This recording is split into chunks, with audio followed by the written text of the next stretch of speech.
All right, welcome to another episode of Closers or Losers. Jeremy Miner, chairman and founder of Seventh Level. I'm here with my business partner and CEO, Matt Ryder. He's coming live to us from our Sydney, Australia office. Matt, what's going on over there? It's morning time for you. It's quitting time for me over here in Arizona. Just getting by. Just a squirrel trying to get a nut. Just a squirrel trying to get a nut, trying to get a few acorns, right? Exactly. Hey, so what do you want to, I think we had some different ideas about what to cover today based on questions salespeople and entrepreneurs, business owners ask. You know, hey, I wanted to bring up something that I saw at CrossFit. Let's talk about this first for a second. I thought this was kind of amazing, actually.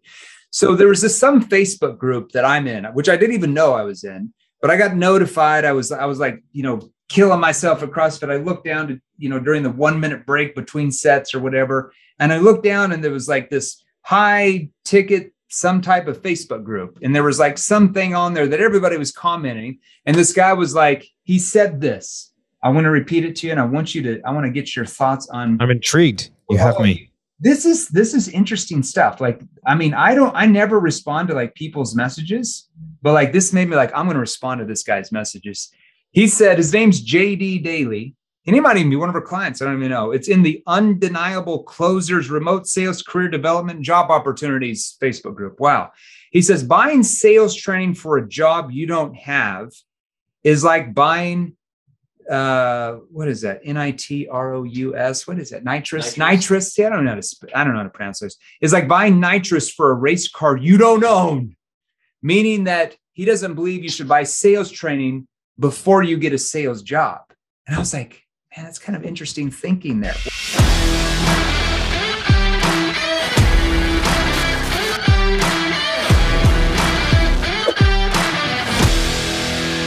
What are your thoughts on that before I comment? I actually commented on that. I'll have to share with you what I said. Yeah, I mean, I think JD he's a nice guy. He's good at his job. I think you got to look at the perspective, right? Like I think he helps people find a job. I think that's kind of what he does.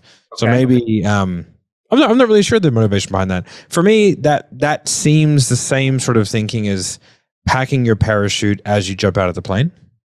I guess is a way that I would put that. Like, pretty dangerous. It doesn't seem like a good idea. Like I would want to be well prepared. Like when I was in special forces, like I had to go through sniper training and significant amounts before I was allowed to go out as a sniper on a mission. Like I wasn't learning on the job. Where you take the shot. I think like that. I think that I think it's probably coming from a good place, but I think it's somewhat flawed thinking in the way that like I want to be very well prepared before I do something. But like, what are your thoughts on it? Because I think about all the salespeople that come to us, and a lot of our clients, let's say 10% of our clients that get into the sales training, the reason why they get into the sales training is because they want to be able to get the right job. And oh, by the way, when they get the job, they want to be able to know how to sell well from day number one, rather than going through a 4 or 6 month learning curve and then they get fired because they don't have the right skills. Like that's why people buy sales training a lot of times from us before they even get the job. So like you said, they actually know what to do when they get the job. Here's what I said to JD, and I'm sure JD's a nice guy. I said, I know 0 employers, 0 all caps. Just imagine this in your mind. I know 0 employers that would think this way when hiring a rep to sell for them. That would be like going into your first brain surgery as a neurosurgeon without any training how to successfully perform the surgery. And then I said, if you're an employer interviewing 2 reps who had no sales experience, who would you hire? The rep who had gone through 0 sales training and is going to waste your money and your marketing budget on leads because they have no idea what the hell they're doing? Or are you going to hire the rep who's at least in certified, let's say an NPQ or something, some type of sales training, so they at least have some idea of what they're doing when they first start calling their leads? Like, who are you going to hire? And it's also like saying you shouldn't learn how to drive a race car before you get on the track. And I said, you might want to rethink this post. Now he commented, oh, it's too long. I'll have to read it another time. But I just thought it was interesting because I'm like, how does that make any sense? Like if you're a salesperson, wouldn't you want to have the right skills so when you get the job, Well, number one, that's going to help you get the job. But number two, like day number one, you actually know what to do to be successful starting out. Because I know personally, and I'm sure you do, we have clients that have zero sales experience, and we see testimonies from them in our Facebook groups that within 90 days or 120 days, without any sales experience, just because they went through our virtual training courses before, they became like the number one salesperson in the entire company. And I'm not talking about a company of 3. I'm talking about sometimes companies that have 50, 100, 200, 300 reps, but they have the right skills from day number one. Yeah, I think people underestimate the power of a good process, and a process does a lot of heavy lifting for you.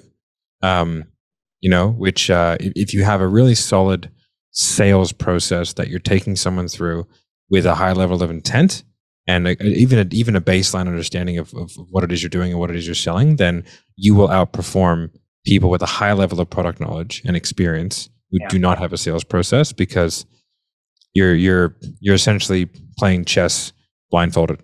Like it doesn't make any sense. But this brings up kind of a good segue when it comes to process and kind of dialing that in, which is like that seems like an objection that somebody would get. Hey, I don't know if I really want to invest in my sales training right now, or if I don't know if I want to invest in XYZ right now, because I don't know if right now is the right time. Right. And so what I would love to get from you today, and pick the brain of the master, is some of those kind of random, rare, somewhat like outside of the box objections that people get on a regular basis, but they don't fall into the 4, the 3 big ones, right? Time, money, partner, and think about it. Yeah. So there's a lot of them, and we're coming out with some stuff to help people.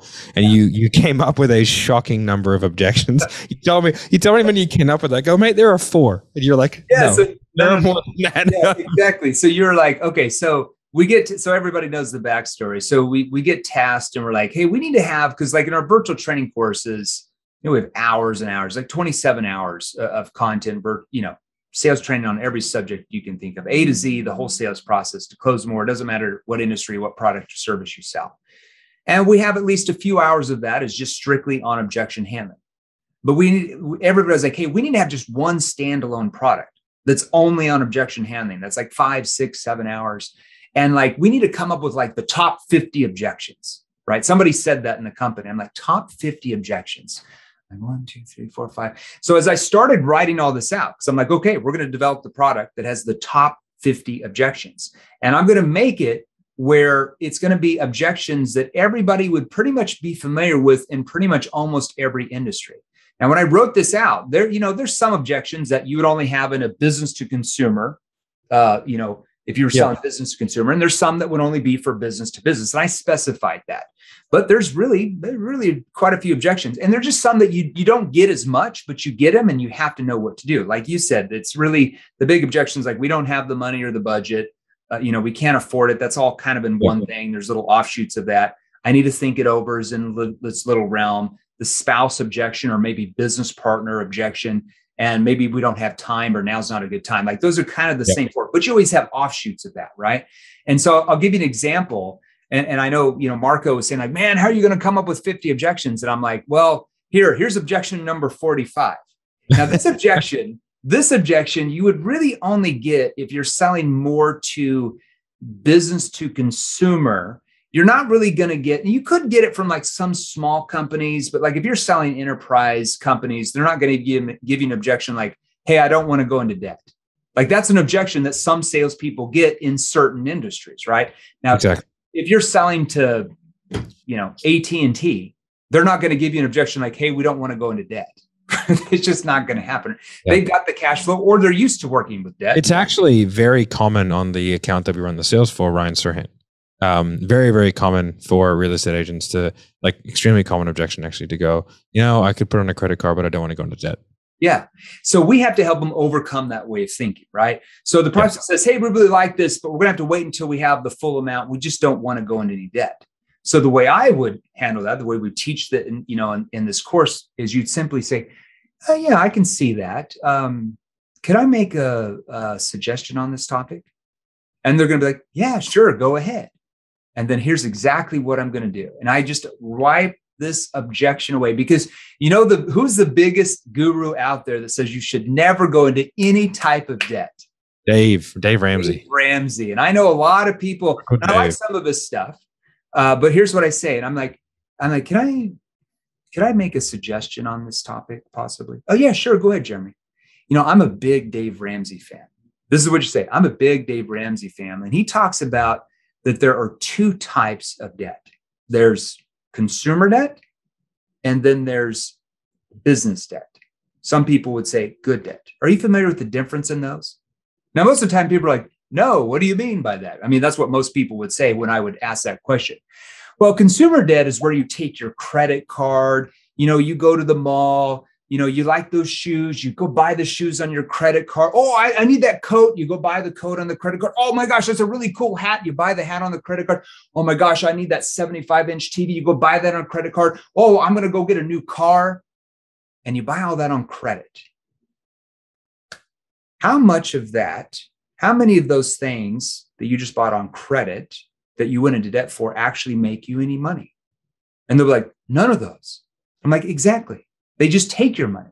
That's considered by Dave Ramsey and other debt experts as what's called bad debt. Now, good debt, according to business owners and investors, is taking capital, is taking a loan and injecting it into a business or training so you can grow your skills, grow your business so you make more money. Do you see the difference in that? Now, when you typically break it down like that and you just put in the Dave Ramsey thing, most people are not going to be like, no, I don't see the difference in that. And then I would say, because without the capital or using credit to put in, how would you be able to ever, and you're going to repeat back what they said they wanted. If they're a real estate agent and they're trying to get branding, but because without putting the capital or getting the funding to put in, how would you ever learn the branding like Ryan has so that you can get all these listings and you can get up to $500,000 in profit this year, if that's what they said they wanted? Okay. Or what are you just repeat that back? What are your thoughts on that? I think that's fantastic. What I'd love for you is like I mean, obviously, you're doing it, but you probably so second nature at this point is the way in which you delivered that. So if we could go rewind a second. And so what I saw was, first of all, the use of your hands to kind of, okay. I know you link like you're here and you want to get here. Yeah. So your higher hand is always the positive state. Lower hand is always like the negative state. Yeah. So you've done that again. Bad debt, good debt. Yeah. So you're doing that the whole way through the sales call, and then you do it in your presentation as well. Yeah. So you're kind of anchoring that. Also, you slowed right down when you asked the question, and you sped up when you were doing your explaining. Right. So what's the reason for doing that? Well, it just depends on where I'm at. So can I make the objection comes out and I want to slow it down. I want to show empathy and calmness. Okay. Because when I show empathy and calmness, they start to let their guard down and they're disarmed. If I went, okay, so if I said this, but I mean, how are you going to, and I start to argue, their guard goes up. Yeah. So I need to disarm them so they become open. So I'm like, yeah, possibly. Could I make a suggestion on this topic? So you're almost concerned for them. Yes. Okay. So you're like, okay, I can see that, but do you mind if I make a suggestion? Yeah. Okay. So it's it's like an advisor going, okay, I can see that, but do you mind? Okay. I like that. That's I want to even stay more neutral. Well, possibly. Can I make a suggestion on that? Could I make a suggestion on that topic? Okay, now you're leaning in. Are you leaning in for a reason? I'm leaning in to show empathy. Okay. I'm leaning in like I'm concerned for their well-being, because I am. Because I know if they don't purchase what I'm offering, their problems don't get solved. They don't get. I want to make sure I tell people the visuals, because we have a lot of audio on in this. Right? So I'm showing empathy.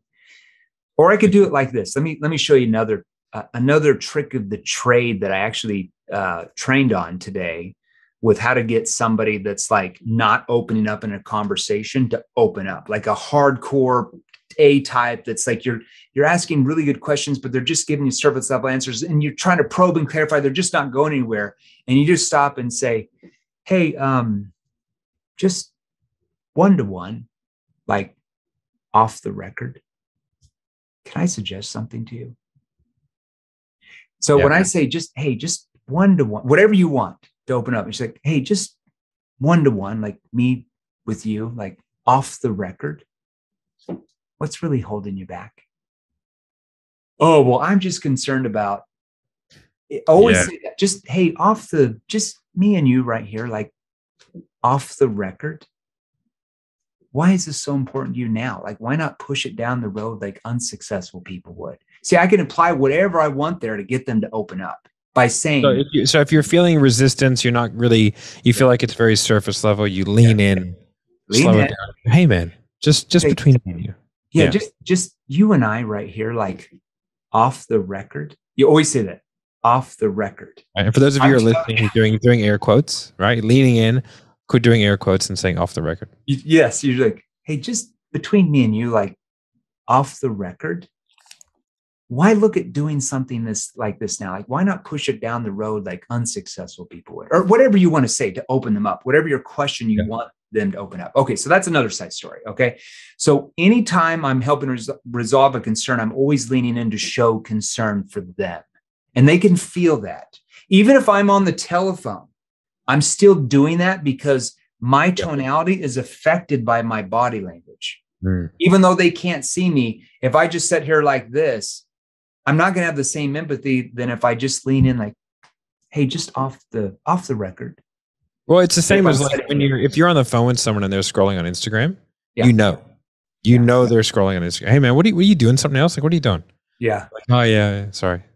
Right. You just know, you can tell the state of the person that you're talking to, both physically and mentally, just by the small tonal clues. Okay. So we've got that. So we know lean in, slow down, right? Show that concern, show that empathy, right? Yeah. And then the next part was when you went to explain, right? You really leaned back out and you were quite animated with your hand gestures. Yeah. Right. So walk me through the thought process. Let me walk you through just this concern. So the reason why, like with this objection, that you're only going to get, like if you're more business to consumer, you might get it with some small businesses. It just depends on your industry or product or service. And they say, I don't want to go into debt right now or whatever. I'm always going to bring in the Dave Ramsey thing because most people know who that is, that he's against debt or certain types of debt. So I want to bring that in so they can't say at the end, well, I follow Dave Ramsey and he says never get into debt. So I'm just going to eliminate that objection from even happening. I remember the reason why I do that now is because a long time ago, I got this objection and I went through it and explained it. And then at the end, they said, well, I follow Dave Ramsey and he says never get into debt. And I'm like, how do I overcome that for next time? Okay, I'm going to just put Dave Ramsey in there so they can't say that, right? So you learn from your mistakes. So I'm like, can I make a suggestion on this topic? Sure, go ahead. Yeah, and I'm a big Dave Ramsey fan. The debt guy, right? And he always talks about there are two types of debt. Consumer debt, like bad debt, and then there's business debt, more of the good debt. Are you familiar with the difference in those? Now, 9 out of 10 will be like, no, not really. Okay. Even if they say, yeah, I'm familiar. That's a good thing. Still say, consumer debt is when you take your credit card, you go to the mall, you buy the new pair of shoes, you get the new clothes, you get the flat screen, the kids card. Like, how many of those things actually make you any money? Now, why am I more animated? Because it affects my tonality on there. Like if I just sit here and do this, consumer debt is where you take your credit card, you go to the mall, you buy a new pair of shoes, you get a new TV. How many of those things make you any money? Like it affects the way I'm coming across. Yeah. So I want to use my hands because it slows me down. It's just like if you're an actor or actress in Hollywood, it's the same thing that they're doing, right? They're just acting the part. It's the same thing you're doing as a sale. And they'll be like, oh, well, none of them. Yeah, exactly. Like they just take your money. Like that's considered by Dave Ramsey and other debt experts as really bad debt. Now, good debt, according to you're making that debt seem even worse, so you can make the good debt seem even better. Of course, which it is, right? Now, good debt, according to like debt experts and business owners and investors. Now, when I say business owners and investors, most people look at business owners and investors as what? Successful people. They want to be successful, right? So they want to align with that type of person. Now, good debt, according to debt experts, business owners, investors, is taking capital, taking a loan and credit, injecting it into the business or learning the right skills so that you make money from that debt. Do you see the difference in that? And that's important that I said that. So you make money because of the debt. I'm associating the debt with what? Them getting the results they said. The result, yeah. Exactly. That's exactly why I do that. Okay. That's amazing. Have we, I think we spent the entire time on one objection. Well, yeah, let's go a couple more here. We've only been on about 20 minutes, but that was a good one. Let's see. I've got another couple. I want to get some good ones that just most people don't have. There's so many good ones on here. Number 50 is good.